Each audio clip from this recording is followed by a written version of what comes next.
berjumpa sahabat-sahabat Imri dimanapun Anda berada. Mari kita mendengarkan sabda Allah dari Injil Markus bab 2 ayat 13 sampai 17. Sekali peristiwa, Yesus pergi ke danau Galilea dan semua orang datang kepadanya. Lalu Yesus mengajar mereka. Kemudian ketika meninggalkan tempat itu, ia melihat Lewi anak Alfeus duduk di rumah cukai. Yesus berkata kepadanya, "Ikutlah aku." Maka berdirilah Lewi, lalu mengikuti Yesus.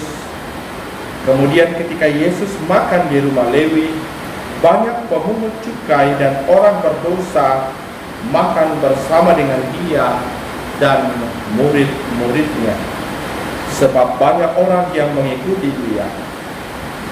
Waktu ahli-ahli Taurat dari golongan Farisi melihat bahwa Yesus makan bersama dengan pemungut cukai dan orang berdosa, berkatalah mereka kepada murid-muridnya, "Mengapa gurumu makan bersama dengan pemungut cukai dan orang berdosa?" Yesus mendengar pertanyaan itu dan berkata kepada mereka, "Bukan orang sehat yang memerlukan tabib, tetapi orang sakit. Aku datang bukan untuk memanggil orang benar, melainkan orang berdosa." Demikianlah Injil Tuhan. Terpujilah Kristus. Sahabat-sahabat Imri yang terkasih, dalam suatu kesempatan ketika mengikuti kelas pendidikan, dosen saya itu pernah bertanya, "Apa yang akan kalian lakukan ketika Anda memasuki ruang kelas?" Lalu berlomba-lombalah kami memberikan pendapat. Dan ada satu pendapat yang sangat menarik, yaitu yang mengatakan seperti ini.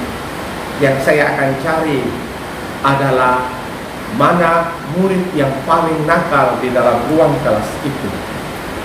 Lalu ketika ditanya mengapa murid yang paling nakal ini harus dicari, dia mengatakan murid itu dicari bukan untuk diberikan peringatan, bukan untuk diberikan kata-kata supaya murid itu tidak berulah, melainkan dialah yang pertama harus disapa.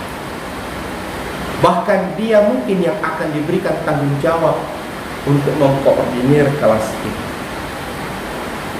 Cerita ini mau menunjukkan bahwa setiap orang harus diberikan hak yang sama.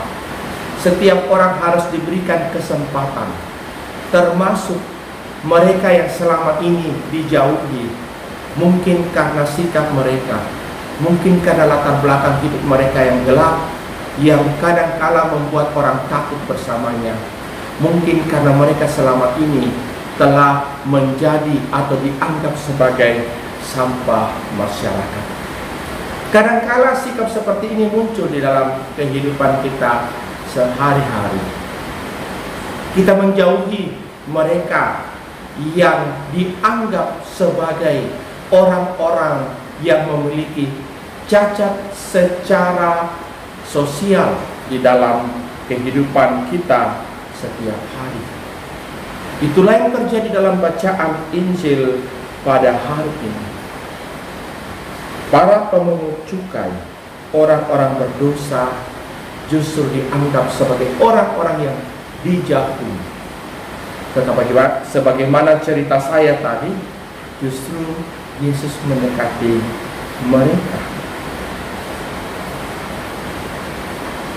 Lewi, anak Alfeus, sang pemungut cukai. Para pemungut cukai, orang-orang berdosa, mereka justru dirangkul oleh Tuhan Yesus. Duduk, makan bersama, bercerita, bersharing mengenai begitu banyak hal. Itu tidak berarti bahwa Tuhan Yesus menyetujui tindakan mereka, tetapi justru melalui kesempatan untuk duduk makan bersama, bercerita mengenai banyak hal, Yesus ingin menyapa mereka, mendekati mereka, dan justru dengan cara itulah Yesus ingin menarik mereka, mengeluarkan mereka dari lumpur dosa atau kekelaman yang selama ini mengurung mereka. Mari kita para pengikut Yesus tidak melakukan hal yang sama. Mereka yang bertindak jahat, mereka yang selama ini sudah dijauhi oleh orang lain, mari kita dekati mereka.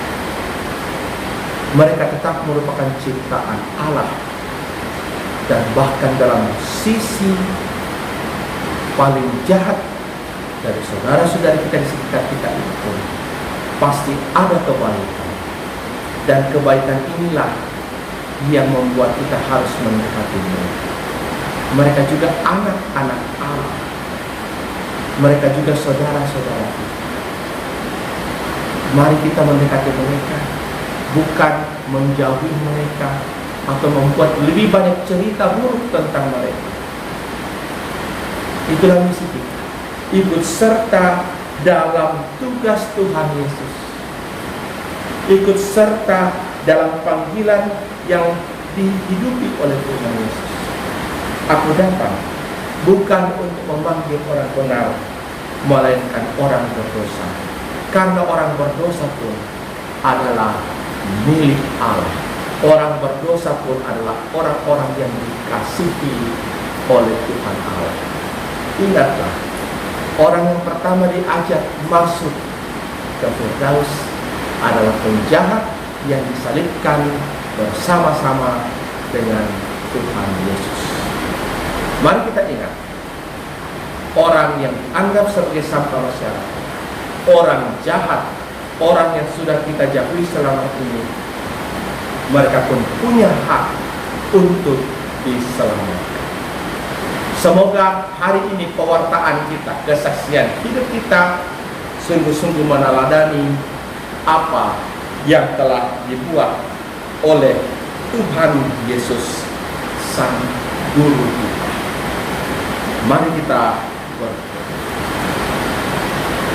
Ya Allah, semoga kami semua yang menjadi murid-murid Tuhan Yesus terbuka mata hati dan pikiran untuk sungguh-sungguh menghargai, memandang dengan penuh cinta setiap orang yang berada di sekitar kami, termasuk mereka yang sudah dijauhi oleh sesamanya akibat tindakan buruk, kesalahan, atau masa lalu mereka yang kelam. Semoga kami dengan penuh ketulusan hati mendekati mereka dan mengajak mereka untuk kembali kepada jalan yang benar dengan pengantaran Kristus Tuhan kami. Amin. Tuhan bersamamu dan bersama rohmu. Semoga secara berlimpah-limpah turun berkat Allah yang Maha Kuasa atas saudara-saudara yang terkasih dalam nama Bapa dan Putra dan Roh Kudus. Amin.